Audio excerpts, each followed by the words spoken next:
ہے وہ لوگ جو اس رمضان المبارک کے مہینے کی قدر کرنے والے ہیں. بد نصیب ہے وہ لوگ اتنا عظیم مہینہ آیا بھی اور چلا بھی گیا لیکن اس کی قدر نہ کر سکے, رو کر اللہ سے اپنے گناہوں کی معافی نہ مانگ سکے.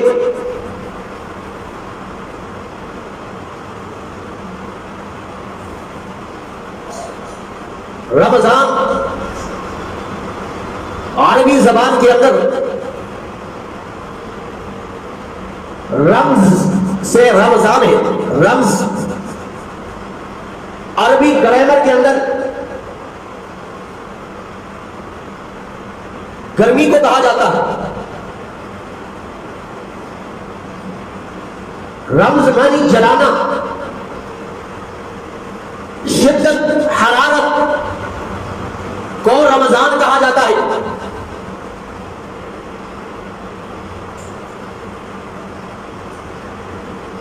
غنیت الطالبین میں رمضان المبارک کے بارے میں فرمایا گیا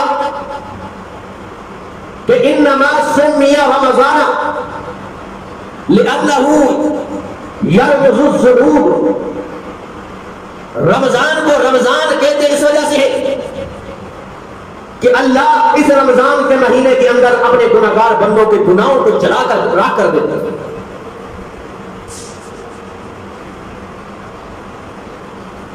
جس طرح آگ لکڑی کو جلا کے راکھ کر دیتی ہے, فرمایا رمضان کے مہینے میں گناہگار بندوں کے گناہوں کو معاف کر دیا جاتا ہے, ختم کر دیا جاتا ہے.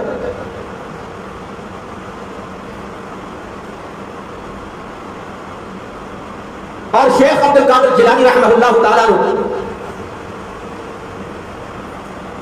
رمضان المبارک کے عجیب روحانی اسرار ذکر فرمائے ہیں کہ رمضان کے لفظ کے اندر یہ اللہ نے کتنا بڑا کمال رکھا.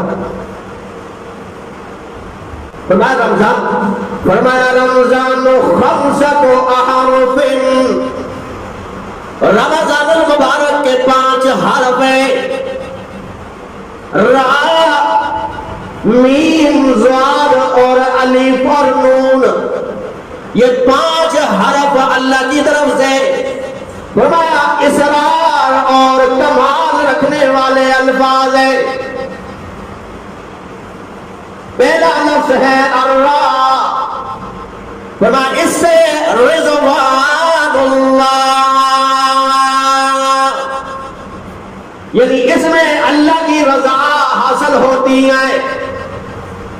اور دوسرا حرف ہے میم, فرمایا محبت اللہ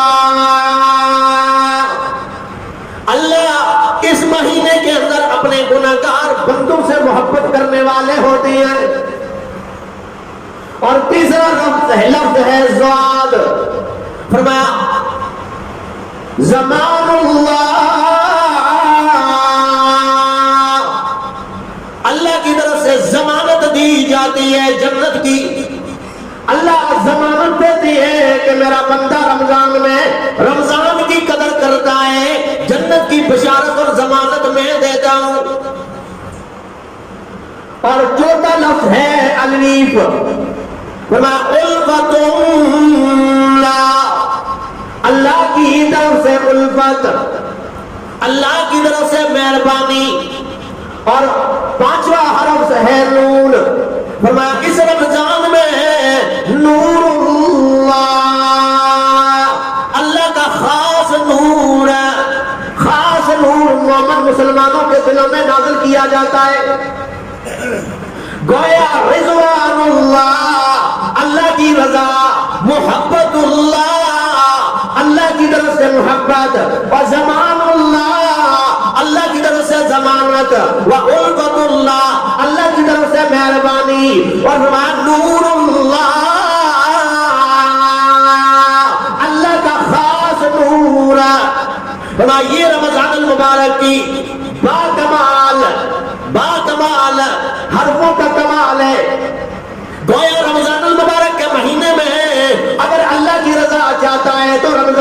قدر کر. اگر اللہ سے محبت چاہتا ہے تو رمضان المبارک کی قدر کر. اگر اللہ کی توجہ چاہتا ہے, مہربانی چاہتا ہے تو رمضان المبارک کی قدر کر. اور نور ایمان چاہتا ہے تو رمضان المبارک کی قدر کر. اللہ کریم یہ سارے کمال تمہیں عطا فرمائیں گے. اور ابو الفضل مشہور تابعی گزرے, اللہ اکبر, فرماتے ہیں ہمارے دور کے اندر, تابعی کہتے ہیں صحابہ اکرام کے شاگردان تابعین, یوم میں سے کہ صحابہ اکرام کی مجلس میں رہے اور ان کی شاگردی کرنے والے, فرماتے ہیں ہمارے دور کے اندر جب رمضان المبارک کی تیاری ہم کرتے تھے تو کانوا یدعون اللہ ستۃ اشہر ان یبلغہم رمضان. 6 مہینے رمضان سے پہلے ہم اللہ سے دعا کیا کرتے تھے کہ اللہ ہمیں رمضان المبارک تک پہنچا دے, ہمیں رمضان المبارک کی عظیم سانسیں نصیب فرما دے. اور پھر جب رمضان ہمیں نصیب ہو جاتا ثم یدعونہ ستۃ اشہر, پھر 6 مہینے ہم یہ دعا کیا کرتے تھے کہ یقبلہ, اللہ جو رمضان المبارک کے اندر ہم نے عبادات کی ہیں, ریاضات کی ہیں, خفیہ ظاہری اعمال کیے ہیں, اللہ تو انہیں قبول فرما. یہ دعا کیا کرتے ہیں. دل کے اندر تکبر اور غرور نہ ہونا چاہیے کہ اللہ کی عبادت کی ہے. تو یہ رمضان اللہ کی طرف سے رحمت ہے, مہربانی ہے, فضل ہے, اس میں بڑے بڑے انعام ہے اللہ کی طرف سے. اور ہم نے عرض کیا کہ خوش نصیب ہے وہ لوگ جو رمضان المبارک کے مہینے میں دن کو روزہ رکھتے ہیں, رات کو قیام کرتے ہیں, اللہ کے سامنے گڑگڑاتے ہیں, اپنے گناہوں کی معافی مانگتے ہیں, اللہ کو راضی کرنے میں دن رات لگا لیتے ہیں. خوش نصیب ہے وہ. اور یہ رمضان المبارک اس مہینے کے 3 تاریخ کو فاطمہ الزہرا رضی اللہ تعالی عنہا کی وفات ہے اسی رمضان. اور اسی رمضان کے 15 تاریخ کو امام حسن رضی اللہ تعالیٰ عنہ کی ولادت ہے. اور اس رمضان کے 10 تاریخ کو ام المومنین حضرت خدیجہ الکبریٰ رضی اللہ تعالیٰ عنہ کی وفات. اور 21 رمضان المبارک کو آج کے دن حضرت علی رضی اللہ تعالیٰ عنہ کی شہادت ہے. اور 27 رمضان المبارک کو لیلۃ القدر کی رات ہے. اللہ نے قرآن نازل کیا. تو کتنا عظیم مہینہ ہے, کتنی عظمت والا مہینہ ہے, کتنے اللہ نے مہربانی فرمائی کہ ایک فرض ادا کرتا ہے 70 فرضوں کے برابر ثواب, اور ایک نفل ادا کرتا ہے فرضوں کے برابر ثواب. جنت کے دروازے کھول دیے جاتے ہیں, جہنم کے دروازے بند کر دیے جاتے ہیں, سرکش شیاطین کو قید کر لیا جاتا ہے تاکہ مومن مسلمانوں کی عبادات میں خلل نہ ڈالے.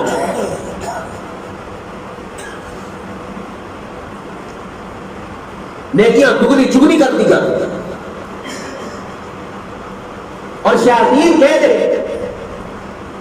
پھر بھی رمضان المبارک کے مہینے میں جس نے روزہ نہیں رکھا, رات کو قیام نہیں کرتا, عبادات نہیں کرتا, ریاضات نہیں کرتا, پھر شیطان کا قصور نہیں, شیطان تو آپ کے اندر میں موجود ہے, اس کی محنت ہے, پھر آپ کا اپنا قصور ہوا نا. اللہ کریم نے فرمایا ان المسلمین والمسلمات والمؤمنین والمؤمنات والقانتین والقانتات والصادقین والصادقات والصابرین والصابرات والخاشعین والخاشعات والمتصدقین والمتصدقات والصائمین والصائمات. اللہ نے یہ سارے کمال والے لوگ ذکر فرمائے ہیں. کمال والے لوگ گویا یوں لگتا ہے گویا اللہ روزہ دار والوں کے کمال ذکر فرما رہے ہیں. گویا روزہ دار کے اندر جو جو کمال ہیں، جو جو شرائط کے ساتھ روزہ رکھنے والے لوگ جو جو بھی کمال ہیں، اللہ کی طرف سے وہ کمال اس آیت میں اللہ کریم نے ذکر فرما دیے. گویا ایسے لگتا ہے ان المسلمین والمسلمات، بے شک مسلمان مرد اور مسلمان عورتیں. روزہ دار کے لیے کیا ہے؟ مسلمان اس روزے کو رکھ سکتا ہے، کافر پر یہ فرض نہیں. والمؤمنین والمؤمنات، ایمان لانے والے مرد اور ایمان لانے والی عورتیں. گویا اسلام یہ اقرار کا نام ہے اور ایمان تصدیق کا نام ہے. اسلام اقرار کا نام ہے، آمنت باللہ، میں ایمان لایا اللہ پر اور اس کے رسول پر اور اس کی کتابوں پر، تقدیر پر ایمان لایا اور آخرت پر ایمان لایا، رسولوں پر ایمان لایا، کتابوں پر ایمان لایا. وہ اقرار جو ہے یہ اسلام ہے اور ایمان یہ عمل کا نام ہے. عمل کے ذریعے ثابت کریں، تصدیق کرے نا، دل کے اندر جو ایمان اترا ہے اس کی تصدیق کا نام ایمان ہے. فرمایا والقانتین والقانتات، اطاعت کرنے والے، فرما برداری کرنے والے مرد اور فرما برداری کرنے والی عورتیں. والصادقین والصادقات، سچ میں بولنے والے مرد اور سچ بولنے والی عورتیں. گویا روزہ دار کے لیے بھی یہ ہے کہ اپنی زبان سے جھوٹ نہ بولے، زبان سے گالی گلوچ نہ کرے، جھگڑے اور فساد نہ کرے. تمہاری آنکھ کا بھی روزہ ہونا چاہیے، تمہارے کان کا بھی روزہ ہونا چاہیے، جسم و جان کا بھی روزہ ہونا چاہیے. سچ بولنا چاہیے. گویا سچ بولنے والے مرد، سچ بولنے والی عورتیں. والصابرین والصابرات، صبر کرنے والے مرد، صبر کرنے والی عورتیں. گویا روزہ دار بھی ایسے صبر کرتا ہے، دن بھر کھانا نہیں ہے، پینا نہیں ہے، دن بھر اللہ کی نافرمانی والے عمل نہیں کرنے ہیں، اطاعت میں زندگی بسر کرنی ہے. بھوک لگی ہے پھر بھی صبر کرنا ہے، پیاس لگی ہے تب بھی صبر کرنا ہے. وہ یہ کمال تو روزہ دار کے اندر ہے. اور فرمایا والخاشعین والخاشعات، اللہ سے خوف کرنے والے مرد اور اللہ سے خوف کرنے والی عورتیں. گویا روزہ دار بھی اللہ سے ڈرنے والا ہوتا ہے. اور روزے کی حکمت اللہ نے یوں بیان کی، فرمایا کتب علیکم الصیام کما کتب علی الذین من قبلکم لعلکم تتقون. اے ایمان والوں، تم پہ روزے فرض کر دیے گئے ہیں جس طرح تم سے پہلے لوگوں پر بھی روزہ فرض کیا گیا. کیوں اللہ فرض کیا؟ لعلکم تتقون، تاکہ تمہارے اندر پرہیزگاری پیدا ہو جائے، خشوع خضوع پیدا ہو جائے. گویا اللہ سے ڈرنے والے مرد اور اللہ سے ڈرنے والی عورتیں روزہ دار. اور پھر فرمایا والمتصدقین والمتصدقات، صدقہ کرنے والے مرد اور صدقہ کرنے والی عورتیں. گویا رسول اللہ صلی اللہ علیہ وسلم جب رمضان المبارک کا مہینہ آتا، کان اجود الناس، سب سے زیادہ سخی ہو جایا کرتے، سب سے زیادہ سخی ہو جاتے تھے. اور صحابہ کرام بھی یہی، ان کے اندر وہ اظہار ہوتا تھا، جذبہ ہوتا تھا. تو آج معاشرے کے اندر دیکھ رہے بے صبریاں، کتنی بے صبری ہے. اذان میں 1 منٹ اگر لیٹ بھی ہو جائے تھوڑا سا صبر کر لو، انتظار کر لو تاکہ صحیح ٹائم پہ افطار ہو. اور یہ کاری صاحب خود جو ہے اذانیں ہو جاتی ہیں تو ہم ان کے ساتھ ہی روزہ افطار کرتے ہیں. بھائی دن بھر انہوں نے صبر کیا ہے، تھوڑا سا اور صبر کر لو. فوراً بے صبری. نماز جنازہ ہوتا ہے، آپ دیکھیں چہرہ دیکھنے میں کتنی بے صبریاں. لائن بنانے کی بجائے لوگ دھکے اور آگے بڑھنے کی کوشش کرتے ہیں. روزہ دار آدمی تو صبر کرنے والا ہوتا ہے، مومن مسلمان تو صبر کرنے والا ہوتا ہے. اور صدقہ اور خیرات رمضان المبارک کے مہینے میں خود بھی افطار کرتا ہے تو یہ ذہن میں گمان ہوتا ہے کہ ایسے گھر ہوں گے کہ جس گھروں کے اندر یہ سامان جو ہمارے پاس موجود ہے یہ میسر نہیں ہوگا. یا پڑوس کے اندر دیکھے، محلے کے اندر دیکھے، علاقے کے اندر دیکھے تو ایسے لوگ ہوں گے سفید پوش جو آپ کے صدقے اور خیرات کے مستحق لوگ ہوں گے. آپ ان کا خیال رکھیں کیونکہ روزہ دار کے اندر تو انفاق فی سبیل اللہ کا جذبہ پیدا ہوتا ہے. ایک صحابی کے گھر میں ایک بکرے کی سری آئی، کسی نے صدقے کے طور پر بیچی. اب ان دونوں میاں بیوی نے سوچا ہمارے بچے بھی نہیں ہیں، ہم ایک اور دن فقر و فاقہ میں گزار سکتے ہیں. ہمارے پڑوس میں اہل و عیال والے ہیں، بچے والے ہیں، وہ ہم سے زیادہ مستحق ہیں. وہ بکری دوسرے گھر میں بیچ دی. اب اثار کا جذبہ دیکھو. انہوں نے گھر میں سوچا ہمارے اتنے بچے نہیں ہیں، ساتھ والے گھر زیادہ مستحق ہے، ان گھر میں بیچ دی. روایات میں آتا ہے وہ ایک بکرے کی سری 14 گھروں میں پھرتی پھرتی پھر اسی گھر کے اندر آئی. ہم کہتے ہیں جی ہم کھا لیں بھائی یہ کافی کوئی بھوکا رہتا ہے تو بیٹھ جائے.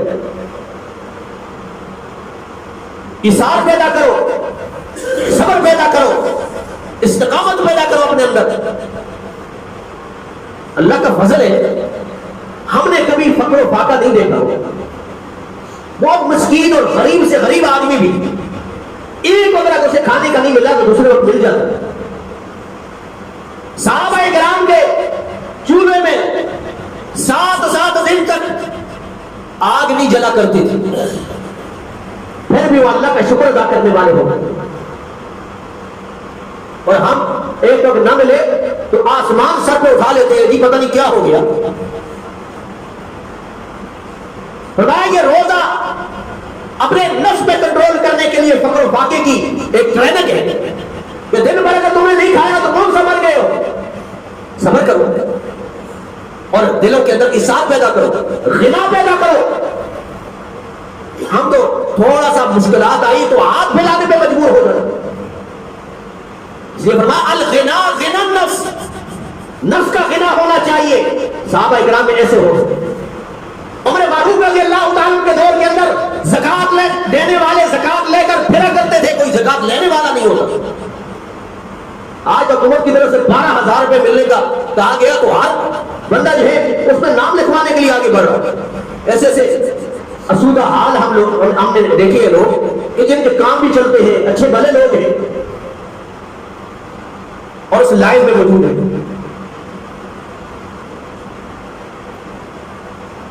نفس بڑا ہوا ہے، آنکھیں بھوکی ہے ہمارے جو اپنی زبان میں ہم کہتے ہیں. اس لیے خلا پیدا کرو، صبر پیدا کرو اور دینے کا جذبہ ہونا چاہیے، لینے کا جذبہ نہیں ہونا چاہیے. رسول اللہ صلی اللہ علیہ وسلم نے فرمایا اوپر والا ہاتھ نیچے والے ہاتھ سے بہتر ہے. تو روزہ دار آدمی فرمایا والمتصدقین والمتصدقات، صدقہ کرنے والے مرد اور صدقہ کرنے والی عورتیں، والصائمین والصائمات، روزہ رکھنے والے مرد اور روزہ رکھنے والی عورتیں. اور پھر فرمایا والحافظین والحافظین فروجہم والحافظات، اور اپنے شرمگاہوں کی حفاظت کرنے والے مرد اور اپنے شرمگاہوں کی حفاظت کرنے والی عورتیں، والذاکرین اللہ کثیرا والذاکرات، اللہ کا کثرت کے ساتھ ذکر کرنے والے مرد اور اللہ کا کثرت کے ساتھ ذکر کرنے والی عورتیں، ذکر الہی کرنے والی عورتیں۔ فرمایا اللہ ان کے لیے کیا اجر ہے؟ فرمایا اعد اللہ لہم، اللہ نے ان کے لیے تیار کر رکھا ہے مغفرتاً، بخشش کا اعلان، اللہ کی طرف سے ایسے لوگوں کو اللہ بخش دیتے ہیں، وَأَجْرًا عَظِيمًا، اور بہت بڑا اجر اللہ کی طرف سے تیار کیا گیا ہے، بہت بڑا اجر۔ یہ کہ یہ کمال ہے، دنیا کے اندر مغفرت کا اعلان اور آخرت میں بہت بڑا اجر جنت کی صورت سے۔ اس لیے عبداللہ ابن مسعود، عبداللہ ابن سلام رضی اللہ تعالیٰ عنہ فرماتے ہیں کہ رسول اللہ صلی اللہ علیہ وسلم جب مکہ سے مدینہ ہجرت کر کے آئے تو پہلی حدیث رسول اللہ صلی اللہ علیہ وسلم کی زبان اقدس سے میں نے یہ سنی، رسول اللہ صلی اللہ علیہ وسلم نے فرمایا یا ایھا الناس، اے لوگو، افشوا السلام، سلام کو رائج کرو، یہ معاشرے کی زینت ہے، معاشرے کے اندر امن اور سکون کی نشانی ہے، سلام کرنے والے ہو، محبت کرنے والے ایک دوسرے کے ساتھ۔ اور فرمایا وَأَطْعِمُوا الطَّعَامَ، اور کھانا کھلانے والے ہو، کھانا کھانے والے نہ ہو، کھانا کھلانے والے ہو۔ کھانا کھا لیا تو کوئی بات نہیں، لیکن یہاں پہ ذکر ہے کھانا کھلانے کا جذبہ ہونا چاہیے، اور یہ بھی نہیں کسی کو کھانا اس نیت کے ساتھ کھلایا جائے کہ میں اس کی دعوت کروں گا یہ بھی میری دعوت کرے گا، یہ تو بدلا ہوا، یہ نیکی نہ ہوئی۔ جس طرح فرمایا وَيُطْعِمُونَ الطَّعَامَ عَلَىٰ حُبِّهِ مِسْكِينًا وَيَتِيمًا وَأَسِيرًا، جو مال کی محبت میں لوگوں کو کھانا کھلاتے ہیں، مسکینوں کو، یتیموں کو، مسافروں کو۔